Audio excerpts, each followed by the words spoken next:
talking with Chanale, the host of the Weekly Squeeze, all about conservatism, the differences between Judaism and Christianity, and how she transitioned from music to podcasting, just like me. All this and more on today's episode of the Classically Abby podcast.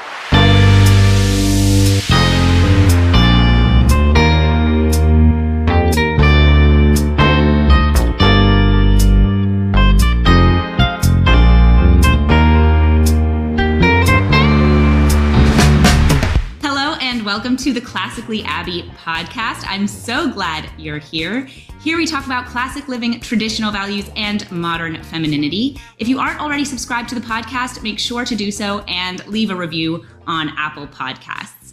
Today, I'm interviewing Chanale from the Weekly Squeeze podcast, and I'm so excited you are here. Thank you so much. It is my pleasure. I'm thrilled. Hi, Abby. Hi. So I was actually on your podcast first. That's right. We made a connection. And now you are on mine, and I'm so excited to have you here.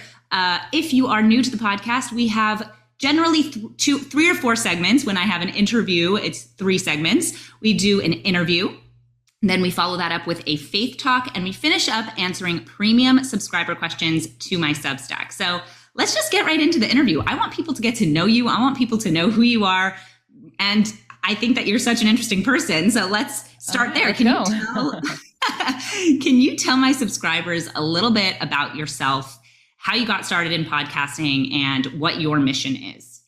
All right. So my name is Chanale. I'm a Floridian, born and raised. I grew up in Miami Beach, Florida, typical American.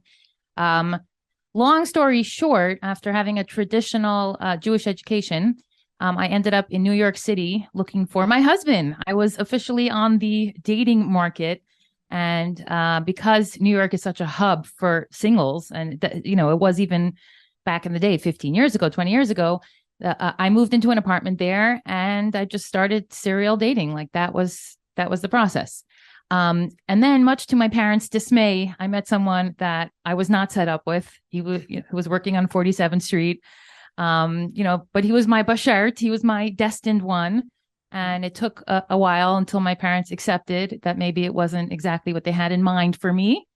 But here we are all these years later. So definitely I made the right choice. Right. It worked out. Yes, it worked out. So we lived in New York for a while. And then after I had my first 3 kids, my first 3 girls, I said, I cannot take this anymore. I'm moving to Florida.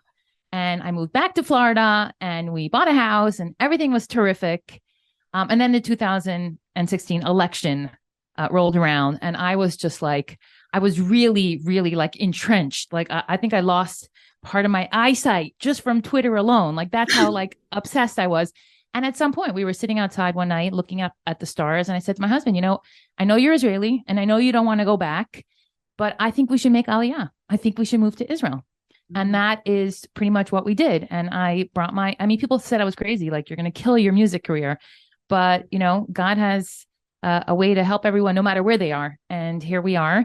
And my music career is thriving and the podcast is doing well, as well. So, I've, followed my destiny, I would say.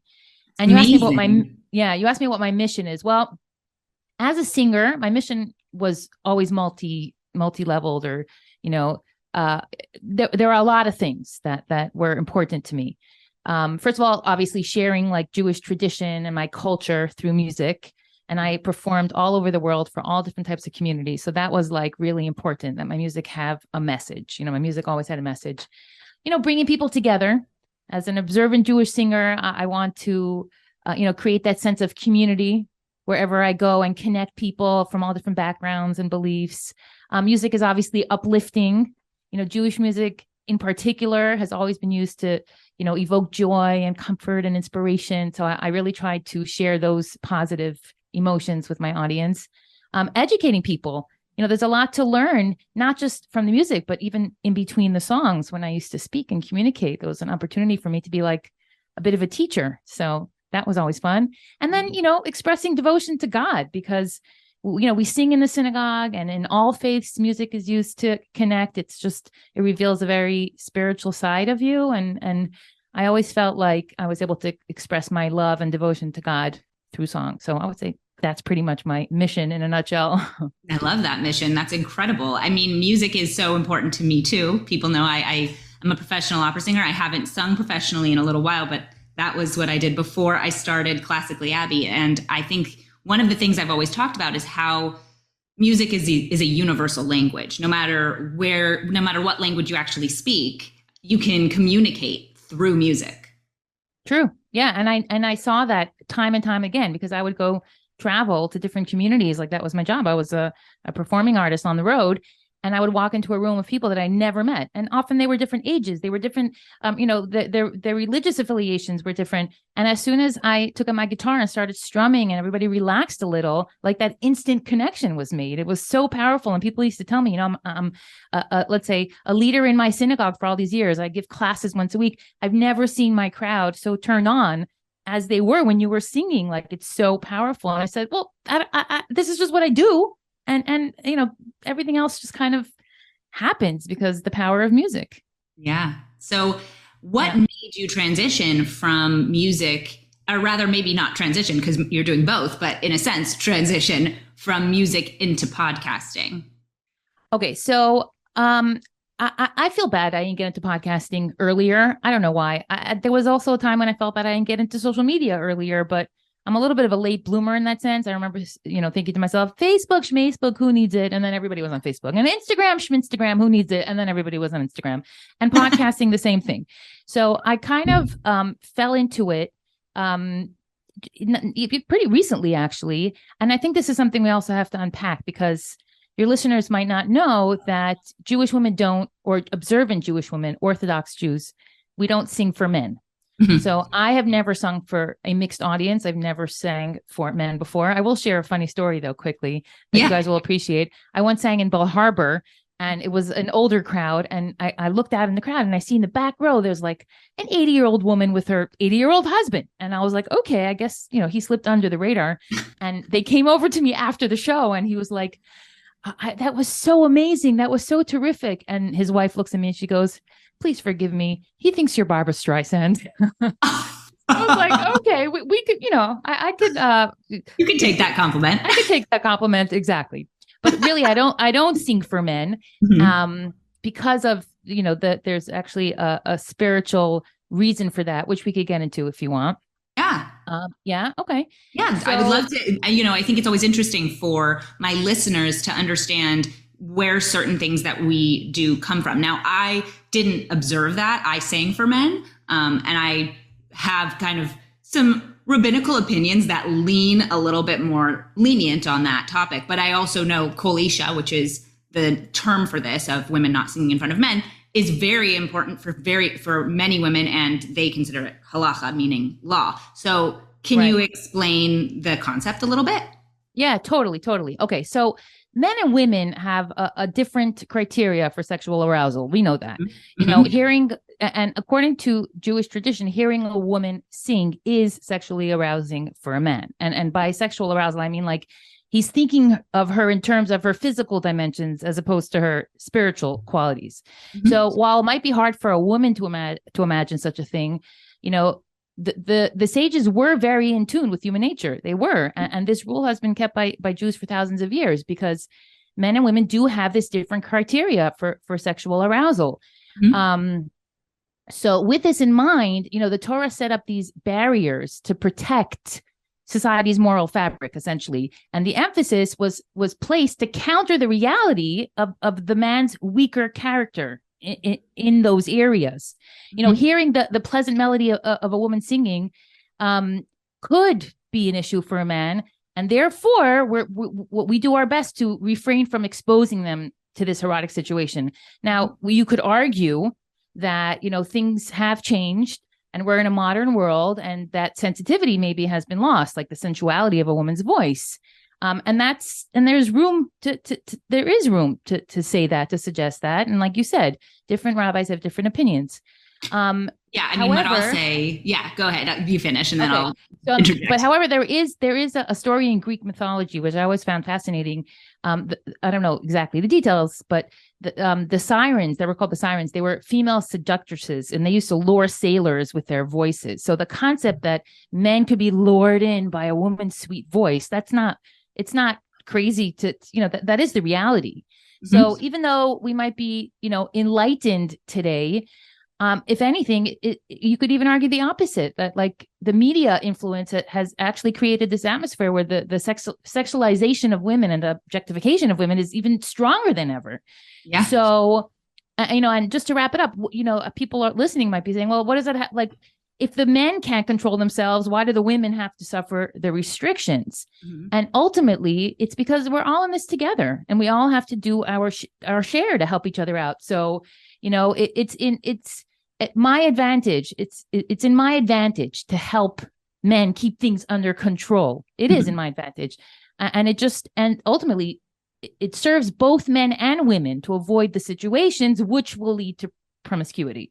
Yeah. So No, I that's think my that take on it. that's exactly right. I mean, here, I'll explain a little bit about where I stood at this in this point, and also where I agree with you, which is I think women should be much more flattered by the idea that there are so many things that we do that we don't even think about that are very attractive to men. And singing is one of those things. And that's a beautiful thing, right? That a woman can attract a man just through her voice. I'm always saying to women, like, stop being offended. That's a great thing that we can do that, right? And it's not I mean, it's not a good thing that we've desensitized people more and more over time to things that should be attractive to one another, where what used to be attractive, maybe showing, the upper thigh area, if you wore like a shorter skirt, or if your skirt rode up a little bit, now is like, who cares? Because people wear short shorts and show the bottom of their, bums with what they're wearing. And it's not actually better for relationships when we desensitize ourselves to the things Right. that could cause us to be attracted to one another. So Yeah. And it's not just a religious thing. Bradley Mhm. Cooper, I saw him on an interview and he was talking about Lady Gaga when they were singing the Shallow. I remember what movie it was in. And he said that when she starts singing, the electricity in the room changes. And Mhm. it's not a religious thing. He said time stands still when Lady Gaga starts singing. That's how powerful her voice is. And you could say that about Andrea Bocelli, but when a woman sings, the power is just all the more greater because she's, feminine and beautiful and attractive and appealing and all those things. Yeah. So, as far as my own practice of it, the thing that I came to, and I don't know where I stand on it now, but the thing that I came to was you shouldn't be a stumbling block, is kind of the idea, which is sort of in line with what you were saying earlier. Mm-hmm, But mm-hmm. if you are going to sing, it is more on the man not to attend. So Oh, for sure. that was the way I practiced it at the time. But I understand 100% the people who practice Kol Isha and take it seriously. It makes sense to Sure. me, and I get it. And that's why I share my music on social media because I mean, the majority of my followers are women, but I can't limit my career to that extent because of men who might be, maybe not following the law or doing what they're not supposed to. And there might be men who don't follow that particular halacha and they're entitled and I'm entitled to share my music. So Right. yeah, Exactly. I think it works out great.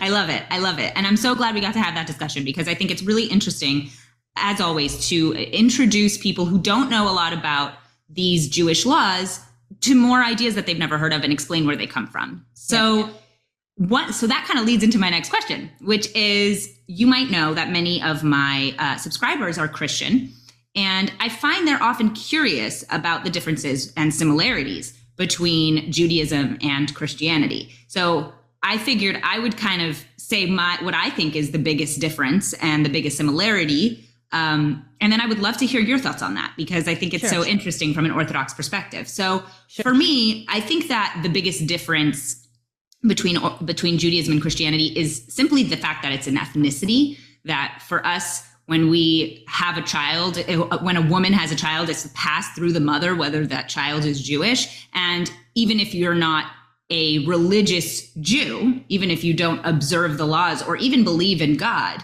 you are still Jewish.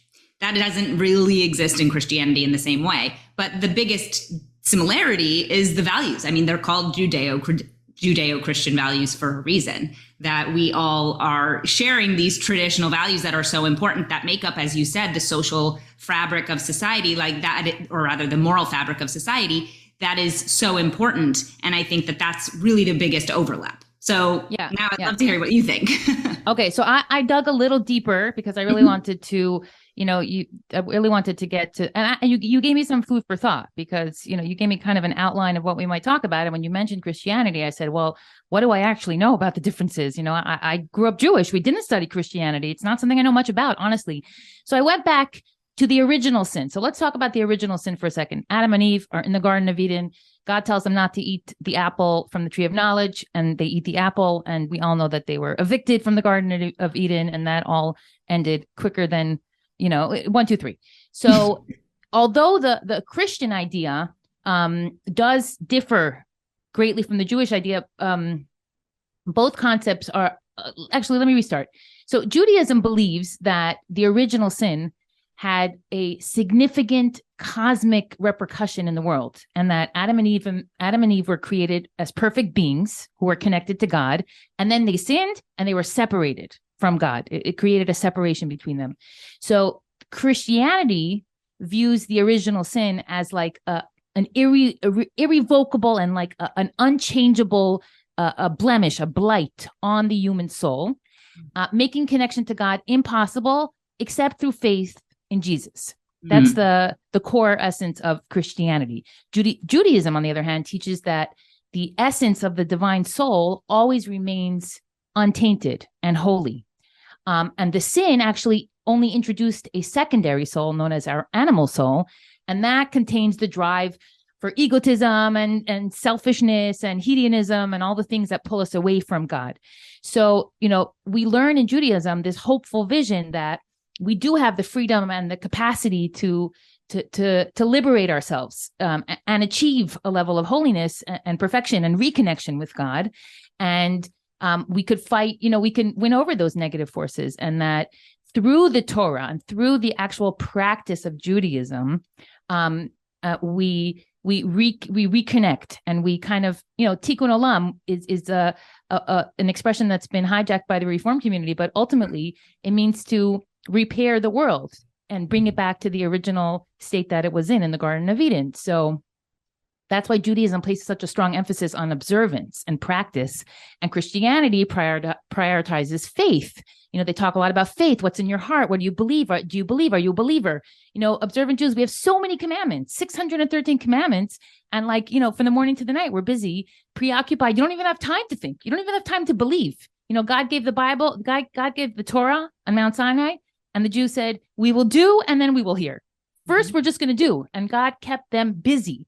So I think the biggest difference between Christianity and Judaism is the actual practice versus the faith, because you can be a Jew and never practice Judaism, and you still will remain a Jew. But to be a Christian that has no faith, then, you have to explore and figure out why you're lacking in that area. Does that make sense? Yeah, I think that's a great point. I love that. That's really, really fascinating. And I'm sure that my subscribers will let us know what they think about that. Oh, by all means. Absolutely. I love that stuff. It's not about better or worse, by the way. It's not about better or worse. It's just a different approach. It's absolutely 100%. Just a different approach. And I respect Christians, and I respect Muslims, and I respect all people of faith and people of not faith as well, or, who don't believe. But ultimately, we have to respect our differences and, be honest about them. And that's fine. Exactly. And I was going to say, and I think that there's nothing wrong with drawing those comparisons as in a way to understand each other better, so that we know where where we're coming from. We all are, doing our best to serve God. It's just a question of, what that looks like. That's true. Mm-hmm. So you're a conservative woman. You're very open about it. So how do you feel that your faith informs your politics? I think a lot of people believe that Judaism, they hear about Jews and they assume we're on the left because so many non-observant Jews are on the left. But that's really not the case for Orthodox Judaism. So how do you find that your Orthodox Judaism informs your beliefs as far as politics and conservatism? Right. So I really just got into politics actually when Obama was running for president. I remember looking at the TV and saying, he looks like a nice guy. And my husband's like, he's a Democrat. I'm like, who cares? He's cool. I was really not so into politics until a little later in the game. Like I said, I'm a late bloomer. But then when I got into it, it became a little bit of an obsession. But, I think there was a Pew Research, a poll or a survey done rather in America. At this point, 75% of Orthodox Jews are overwhelmingly affiliating with the Republican Party. And I think that has a lot to do with Trump's handling of policy in Israel. I mean, it created a major shift. It was practically a revolution, for a president to be so outspoken in his support for Israel, especially considering the climate in America, where things have been shifting more and more in that sense. Mm-hmm. So I think that's, definitely an issue because I'm in Israel. I'm an Orthodox Jew. I have a strong connection to the land, and I'm going to support the political parties that prioritize my country's security and my interests. That's just the reality of it. And also there's this element of religious conservatism, Orthodox Judaism, the values, the traditional family structures, the social values, they really do align with right-wing political ideologies. They do. We take issue with liberal policies on abortion, gay rights, legalizing drugs. And that's just the reality of it. I don't like saying that I am a Republican and I because there are things that maybe I don't identify with as a Jew. And, mm-hmm. and I recognize that the Republican party is flawed in many ways, as is the Democrat Party. So I'm not as patriotic anymore, perhaps because I don't live in America, but I would say my conservatism is intertwined with my, Jewish values. Yeah, no, that makes sense. And that's why I often use I would say I'm much more interested in culture than I am in politics. And that's really what I focus on on my channel, on my podcast. And I talk about this stuff from a conservative perspective. I very, very rarely, if ever, use the term Republican because I much more align with conservative values than the Republican Party. Right. That's a very good point, actually, because I was actually thinking to myself, I don't even know if I'm a Republican anymore. I might be a libertarian. I just feel like I've kind of veered a little more center as I get older and I'm a little more open-minded. And I don't know, I don't really identify with a particular party. So I like that idea. I am conservative and, that's basically what it all comes down to. Yeah, absolutely. So I want to talk a little bit about femininity, womanhood, motherhood. So I have two questions for you on that front. The first is, you're a singer and a musician. You told us that you travel doing your music. So how did you make that work as a religious Jew and as a wife and as a mom? Okay, so before I had kids, everything was la-di-da. I grabbed my guitar. I was out the door. And then once I had children, I remember getting on stage in my sequins with my sheitel, my big wig. I cover my hair. And, you could just stick I have a curly wig. I just stuck it on my head and put on a pair of high heels. And suddenly I was Chanale the performer. It was like such a transformation. I remember laughing and telling the audience, an hour ago, I was on my knees giving my kids a bath. I literally kid you not. Like that's how down to earth I was about the reality of it. There was no rider that included a fancy green room with only green M&Ms and then all that, filtered water or undistilled. Like it's reality. I would sometimes take a bus. I once performed somewhere and I actually had to take a bus because my husband was working that night. And when I got there, a little girl said, "Oh my God, you're Chanale. How did you get here? Did you take a private airplane?" I'm like, "No, I took the bus." So there's definitely like this reality check when you have children that no matter how big of a star you are, 5 minutes ago, you were nobody. Like you were just somebody's mom, not nobody, but somebody's mom. And they didn't care what, about your profession. So for me, like juggling being a singer and being a mom, obviously, there's the scheduling, like you have to work out babysitters, that my husband's around. I tried not to travel around the weekends so I could be home for Shabbat. So that's, my religious obligations obviously are a priority and they come first. Mm-hmm. And as far as like managing with the kids, it is a balance. It was really always a balance, I have to obviously make a living and do what I love and feel fulfilled. But there were times when, and even now, like I make choices that work out better for my family. Like my husband's been in America for the last few weeks. and he's working. And that means a lot of home time for me. And as a creative, that could get rather stifling, but I have to remind myself, I am a star in my own house. I am a celebrity to my children. When I pay attention to them, I am their entire universe. So yeah, it feels great to have the applause, and it feels great to get dressed up and go out, and people should clap for me and tell me that I'm amazing. But when my little kid, my little son, my baby, he's 7, when he says to me, please, can you sing You Are My Sunshine to me one more time before I go into bed? And he just relaxes underneath my touch. I really feel such a warmth in my heart. It really does match that high that I have after I sing. So for me, it was very much about being realistic, being practical, and allowing myself to realize that, maybe I'll never be a multimillionaire with, an Oscar or a Grammy, but I have so many things that a lot of other singers don't. Their lives are so empty. They have millions of dollars and no love, no family. And, life is not so great for them. So I just try to remind myself what I do have. Yeah, I love it. So last question, sort of putting you on the spot because I didn't actually ask this question in our outline that I had sent you, but if you could describe femininity in 3 words, what 3 words would you choose? I could not think of a better question for me, Chanale, and I'll tell you why, because my name is Chana. And Chana in Hebrew is spelled with 3 letters, Chet, Nun, Hey. The Chet in my name, or my name rather, is an acronym. My name is an acronym for the 3 most important commandments that a Jewish woman has.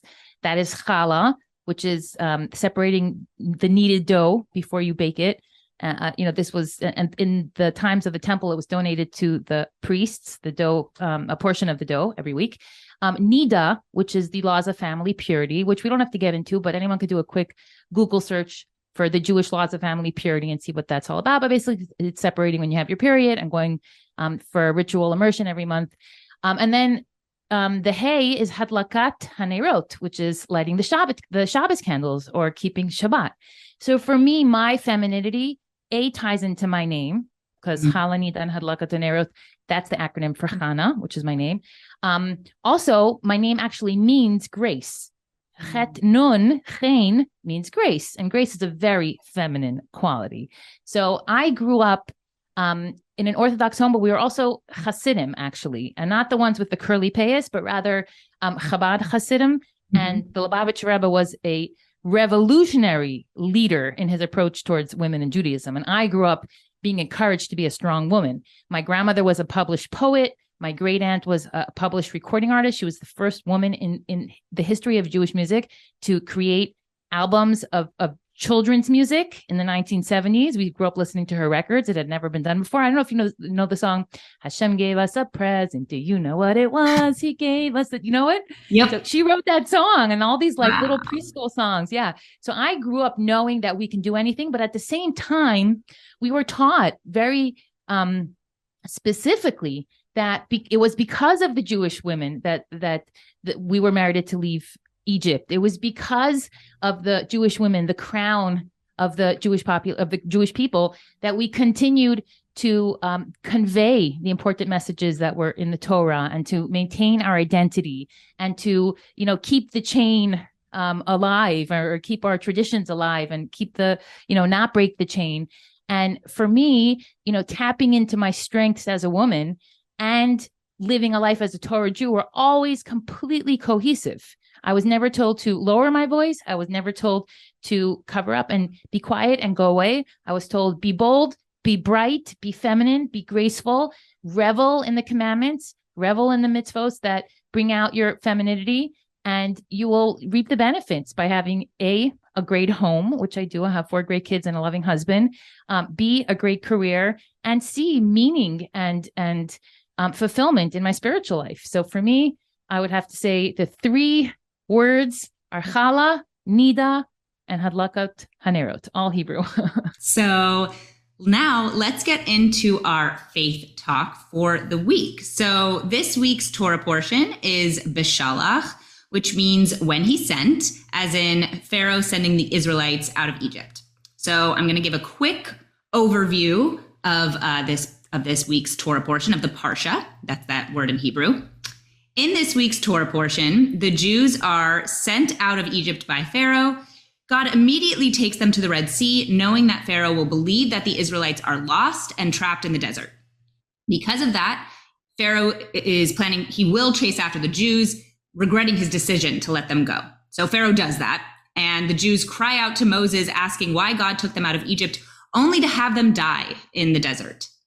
God splits the Red Sea and brings the Jews safely through it, while the Egyptians plunge in after them, but God brings the waters down upon the Egyptians and drowns them.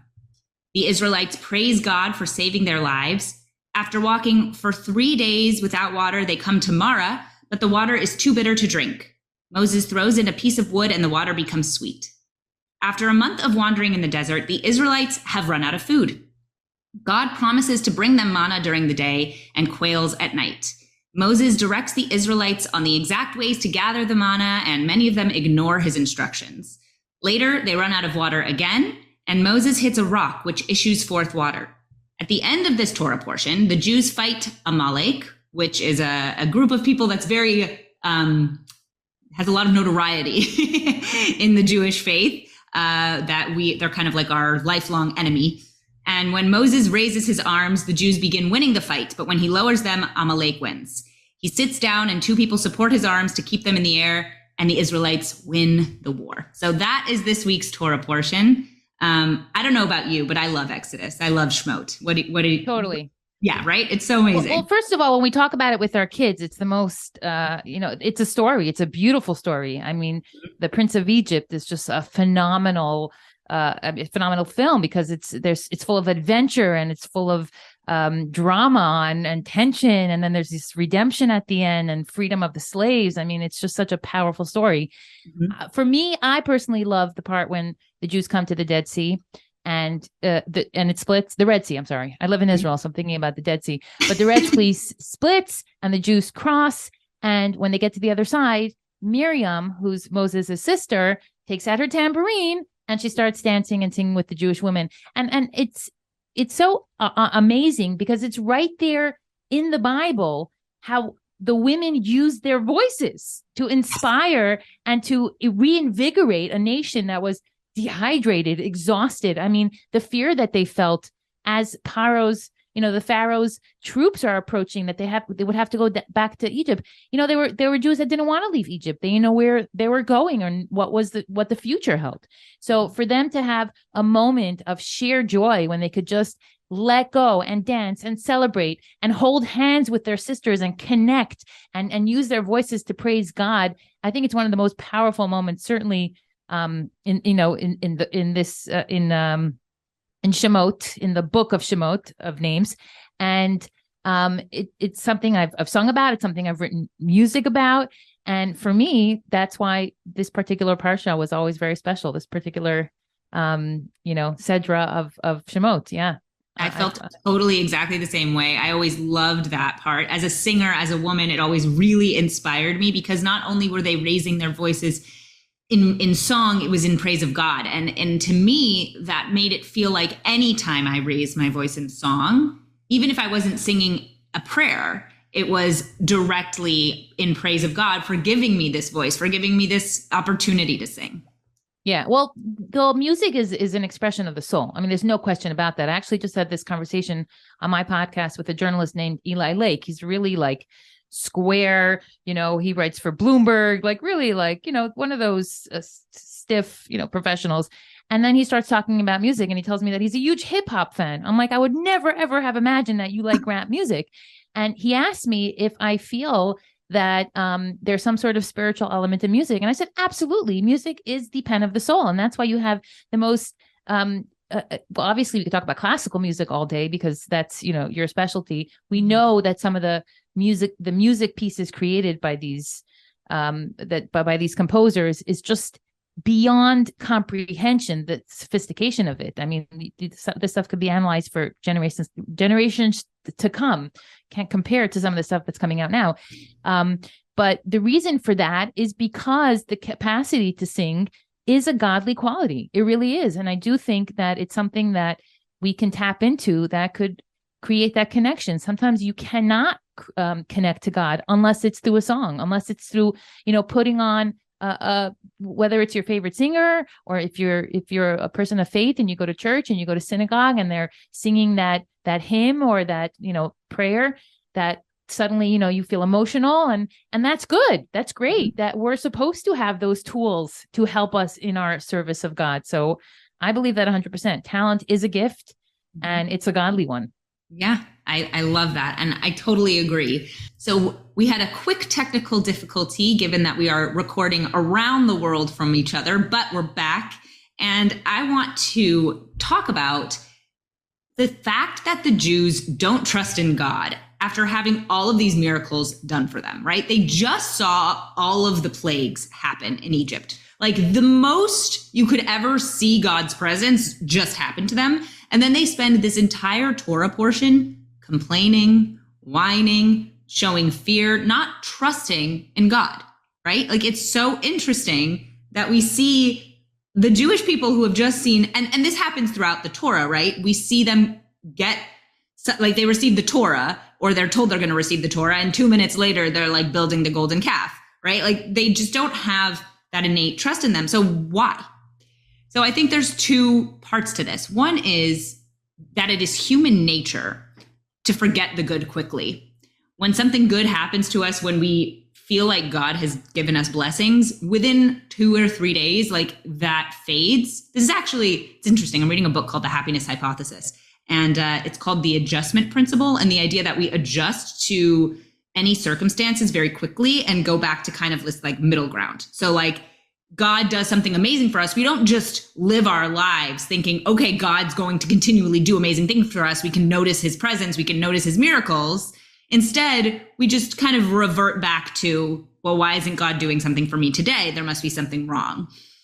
As well, the Jews had been lowered and debased in Egypt and removed from their holiness and from God's presence, which makes it easy for them to forget God's miracles, even after a few days when they just saw, even days after they just saw it in full force. So how can we incorporate this into our lives? And I want to hear your thoughts on it too. So I'm just kind of dropping all of my thoughts first, but what can we learn from this? When something bad is happening, instead of complaining that God doesn't care about us, we should try to remember God's miracles and pray from a place of knowing God is there, rather than from a place of whining that God isn't doing things on our schedule. But I think even more importantly and more relevant is that we're living in our own version of Egypt. We are living in a world that is debased and that has so much bad going on that we have to constantly kind of tune out. And it's important that we not lose our connection to God and not lose our holiness. And it's our responsibility not to allow ourselves to become debased, but instead to stay close to God's presence. So I just wanted to share that thought, but I'd love to hear your thoughts on that. Like, how can we do that? How can we keep ourselves separate from everything that we're constantly bombarded with, whether that be in media, movies, music, whatever, and stay close to God? Right. Well, I think that when we let's think about, let's say for dieting, for example, what the problem that people have when they start dieting is that they're hungry the whole time. Like they just need to eat. And most nutritionists will advise crowding out. Instead of thinking about what you're not going to eat, think about all the good stuff you're going to take in. You're going to have a huge salad and you're going to have all these healthy proteins and you're going to satisfy yourself in that way so that emptiness is kind of filled, because it's very hard just to say you can't do this and you can't do that and you can't eat that, because you are going to feel like something is lacking. So I think that in general, inspiration, it's fleeting because it's tied to all these emotions and all these external factors that are always changing. Right. So people feel they're motivated and you're inspired and you're in the moment, and then it kind of fades away.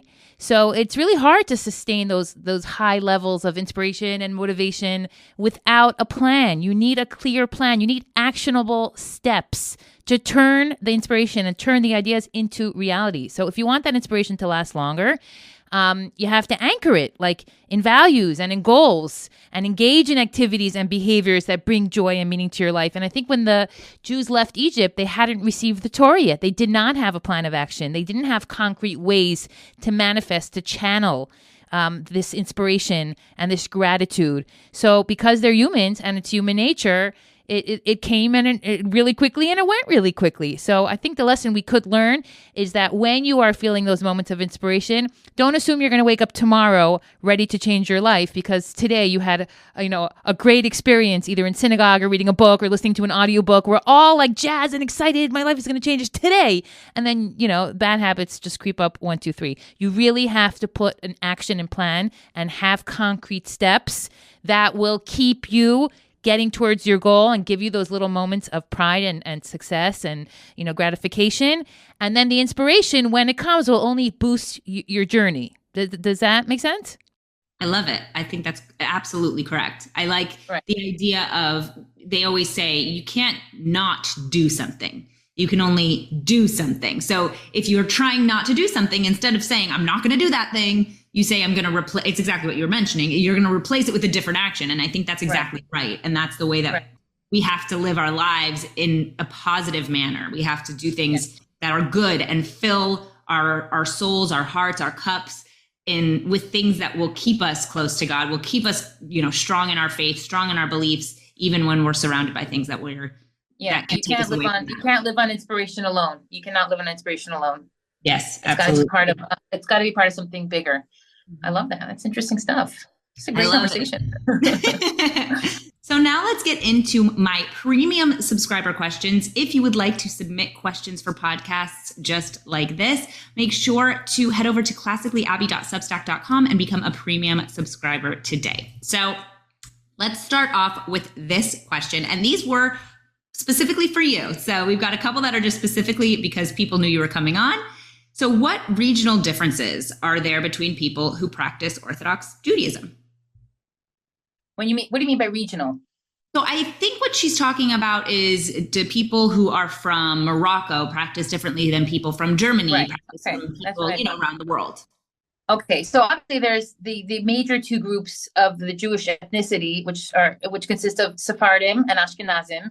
So the Jews that came from the Middle East and North Africa, those are the Sephardic Jews or the dark-skinned Jews, and those range from Ethiopian, who are black, and then my husband's Bukharian, and he grew up in Uzbekistan on the border of Russia, which is not the Middle East, but they are Sephardic Jews as well, originating generations before from Persia. So you have the Sephardic Jews, and then you have Ashkenazic Jews like myself, the very white ones who need to wear a lot of sunscreen, and we came from Western Europe, essentially. Now, all Jews originally, as our one tribe, were in the land of Israel thousands of years ago, but when we were expelled time and time again, we ended up all in every corner of the world. So as far as observance goes, there's different ways to pronounce Hebrew.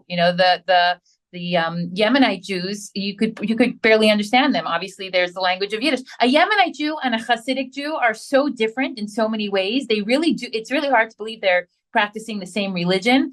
But ultimately, they are both committed to the letter of the law. It's more the personal traditions and the stuff that they've kind of passed on through generations that kind of like flavor their observance. So you can't really mess around with like the hardcore basics, kosher is kosher, Shabbat is Shabbat, but what you eat on Shabbat and, the style of food that you like and the tunes that you sing and the way you read the Torah, the accent that you have, those things definitely vary. But I think that's what makes the Jewish people so interesting. We're so different. We're so unique. We're so diverse, but we have the Torah in common. Yeah, no, I love the different traditions from around the world. And I think it's so cool that as the Jewish people, we can look at somebody who's practicing something that maybe doesn't look so similar to what we do and say, but you're still doing the right thing. It's just a different version of it. So like, for example, on Passover, many Sephardic Jews, people from like Spain and, generally they're darker skinned Jews. They have rice and they have certain things that Ashkenaz Jews, kind of whiter European Jews, don't eat. And they're both fine. It's just the tradition developed in a different way based on where they were living and kind of what the people were doing around them. Yeah, I'm married to a Sephardic Jew and I eat rice on Passover, and rice on Passover in my parents' house is like blasphemy, but I'm sitting pretty here. I have my peanuts and my bamba and all the things that are like, so delicious that we were restricted Mhm. on Passover from, and there's nothing wrong with it. It's still as observant as the next Jew, so it's all good. Yep. It's amazing. I love it.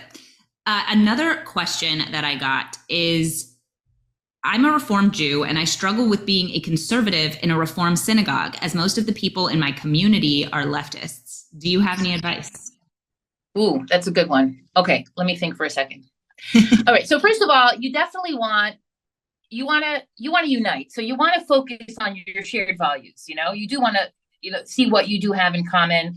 Identify and emphasize the common values that you share with your synagogue, because that is your community. So you could find a space for yourself in social justice and compassion and spirituality. So you definitely want to find the things that you have in common. I would avoid all political discussion, honestly. Like, refrain from engaging in political debates with people in your synagogue. That's not why you're there. You're there to worship, not to discuss politics. Also, the purpose of faith, or one of the advantages of faith, is that we have this community building. So when you participate, like in all these synagogue programs or these church programs, when you do charity work or educational programs, like cultural events, like those are the places that you build relationships with the people in your community. So I would definitely suggest trying to get involved more, like hands-on, and find support outside of your synagogue. Find people that align with you, your political beliefs, that are not involved in the synagogue. Don't come into the show looking for someone to talk to about politics because you haven't had an opportunity all week. And then, just remember that we can always learn from other people, and we can stay grounded and maintain our sense of, perspective, but be open-minded and learn from, we learn in ethics of our fathers, like, who is wise? One who learns from all people. So take a minute, listen, maybe you learn something. So funny. Yeah, no, I love that. And I will say I have a slightly different perspective, given that my husband grew up Reform. He has shared with me just how far left the Reform movement has gone. And I think the issue, you'll have to evaluate whether or not your practice of faith is still aligned with the people you're practicing around. Because Reform Judaism, in many ways, it does not hold with traditional values, with conservative values. And let's put it this way. I think people will appreciate this. Reform Judaism used to be progressive Judaism, and now it's Jewish progressivism. So if you really feel like Judaism is your priority, then it is time to move out of Reform. And I do feel, I'll say it straight out, like, Reform does not have a space for people at this point who are observant, like that. They're not focused on halacha. They're not focused on the letter of the law. So if it's come to a point where you don't have a relationship with the people in your synagogue, and you're not really connecting, then maybe it is time to move on. Yeah, exactly. And that's exactly what I was going to say, is that it may be time for you to evaluate your practice of Judaism, what it means to you, what's important to you, and then start maybe trying to attend a Chabad. That's usually my recommendation. My husband and I attended Chabads when we were living around the country, and it was so wonderful to see so many different kinds of people there. And so you never have to worry about feeling judged. It can just be a place for you to explore becoming observant in a different way, and you will feel more welcomed there than perhaps where you are now. Right. I agree. I totally agree. Yeah. So that is my advice for that. And I love your advice too. So let's ask this question, which is, this is kind of a funny one. Do you have any advice for making your husband feel appreciated during pregnancy? My husband has stepped up in so many ways and I just have no energy, but I want him to know how much I love and appreciate him. Okay. Well, first of all, say that you love and appreciate him. Don't underestimate the value and actually expressing the gratitude. Thank you, honey, for everything you do for me and the baby, all the errands you're running, the cooking you're doing. Just say the words, and obviously communicate, have the conversation. He doesn't expect you to, run around looking for a present for him or to go to the gym because that's something that you used to do together. Like, be realistic, make time for each other. And remember, like, when you are pregnant, it is a very hard time for your spouse because he knows that you're bonding with that baby and that's something that he's not having. So, plan something special for him, make his favorite meal, give him a massage or a movie night. I have 4 kids. yes, you feel like crap by the time you're in your 37th week, but you have 37 weeks that or let's say 20 of them that you're feeling pretty good. As a matter of fact, some women feel great. They feel sexier than ever. Mm-hmm. So, and also like the small things, like if your husband's my husband's not the type of guy, like he doesn't want to go see the sonograms. He doesn't want to go to the doctor's office. Like, just let me know when the baby's coming. But like, if your husband's that kind of guy, have him come to the doctor's appointments with you, talk about the baby names, decorate the nursery, do a little shopping. And yeah, ultimately, like a little text message, like guys are so easy to please in that way. A little text message from a wife. I love you, honey. I feel like a whale, but you make me feel like a queen. Like that. Just be real, be nice. I love it. That's exactly right. I agree with everything you said. I think just showing your love, showing that you respect him, showing that you appreciate him, just telling him that is really important. And then just, as you kind of mentioned, easy spent quality time. So like you're feeling tired, you're feeling exhausted. Honey, I'm going to order in pizza tonight and I want to watch a movie with you. And I don't want to do anything else but spend time with you. Or like, we're going to play a couple of board games and we're going to keep it simple, but I don't have to do a lot because maybe I'm too tired to make dinner tonight, but at least we're going to be spending time together. And I want you to know I'm putting you first for the next 2 or 3 hours. Whatever it is, you can absolutely like devote. I think I've talked about this before, but I won't get into it too much, but quality time really is important. And it's not like it's a unique thing that is only one of the 5 love languages. My feeling is quality time is the love language that all of the other love languages are built on. So using quality time is like the best way to show that you appreciate your husband. So just saying, whatever it is, keep it simple, but I'm just going to be focused on you for now because I want you to know that I love you and I'm so grateful for you. I think that's plenty, and he'll really appreciate it. Yeah, so well said. So I think that is it for today's episode of the Classically Abby podcast. Thank you so much for coming on. Tell us where we can find you. I'm Chanale Music. You could do a quick Google. That's CH like Hanukkah, the Weekly Squeeze podcast, Monday and Thursdays. I'm on Instagram. And yeah, I mean, my podcast is a little different than yours. I don't speak specifically as on feminism the way you do on classical feminism the way you do. It's more comedy, politics, and religion.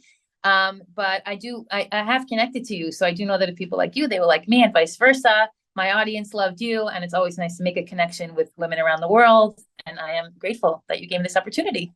I love having my followers, first of all, get to know more Orthodox Jewish creators. I think that's so important for people to see us in this public space because not many people know Orthodox Jews in person. So for them to see us, know that we're normal, know that we have a lot of really interesting points of view, I think is great. And on top of that, more women's, not that I'm only for women or you're only for women as far as your podcast, but more women's spaces are just great to be a part of. You get to be part of a community that you really enjoy. And there's a different perspective in hearing from a woman as opposed to somebody else. So I'm really glad that I got to introduce you to my subscribers. Thank you. Thank you for having me. Yeah, so thank you so much for coming on. If you would like to subscribe, make sure to follow me on YouTube, on Instagram, on Twitter, and you can follow this podcast wherever you listen to podcasts. Thank you so much for listening, and I'll see you guys in my next episode. Bye.